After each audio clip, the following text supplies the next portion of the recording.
തെളിച്ചമേകാൻ പൊൻപുലർക്കാലം വെളിച്ചമാകും പോ നുറുങ്ങുവെട്ടം പക്ഷിപരാഗം തെളിച്ചു കാട്ടും പോ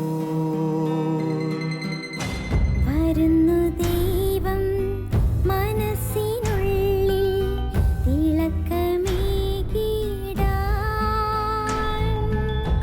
തരുന്നു ധ്യാന പ്രകാശമാർക്കും വിളക്ക് വയ്ക്കുമ്പോൾ നുറുങ്ങുവെട്ടം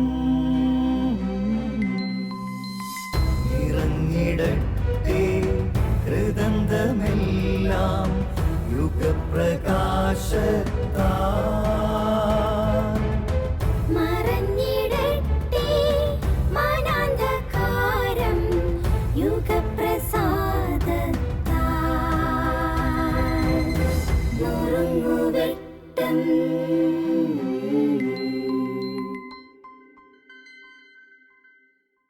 പ്രിയമുള്ളവരെ, ആഗ്നസ് എന്നു പേരുള്ള അൽബേനിയൻ പെൺകുട്ടി തെരേസ എന്നുള്ള പേര് സ്വീകരിച്ച് ഈശോയുടെ സിസ്റ്ററായിട്ട് ജോലി ചെയ്യുന്ന കാലം.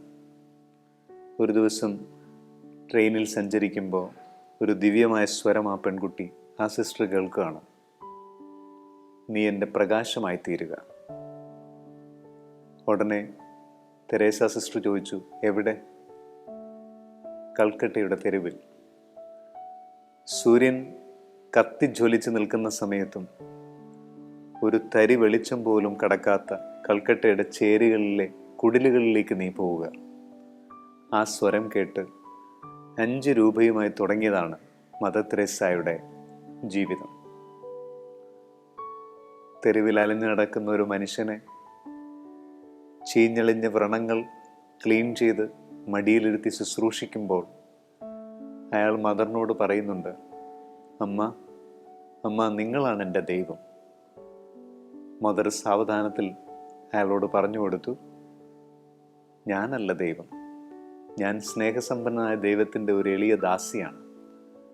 അയാൾ വീണ്ടും അമ്മയോട് പറഞ്ഞു, അങ്ങനെയെങ്കിൽ അമ്മയുടെ ആ ദൈവത്തിൻ്റെ പേര് എനിക്ക് പറഞ്ഞു തരിക, ഞാൻ ആ പേര് പറഞ്ഞ് മരിക്കട്ടെ. വളരെ സ്നേഹപൂർണമായി മൃദുലമായി മദർ തെരേസ മനുഷ്യൻ്റെ കാതുകളിൽ മന്ത്രിച്ചു, യേശു. അങ്ങനെ യേശു എന്നുള്ള നാമം പതുക്കെ പതുക്കെ പറഞ്ഞ് ആ മനുഷ്യൻ മരണത്തിലേക്ക് പോയി. പ്രിയമുള്ളവരെ, മനുഷ്യരുടെ മുമ്പിൽ എന്നെ ഏറ്റുപറയുന്നവനെ സ്വർഗത്തിൽ ദൂതന്മാരുടെ മുമ്പിൽ ഞാനും ഏറ്റുപറയും.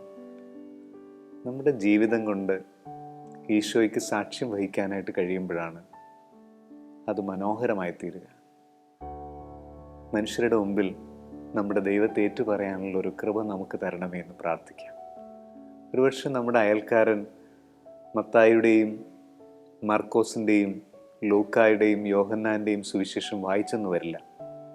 പക്ഷെ നമ്മുടെ ജീവിതം അയാൾ വായിക്കും. നമ്മുടെ ജീവിതമാണ് അയാൾ വായിക്കുന്ന 5ാമത്തെ സുവിശേഷം.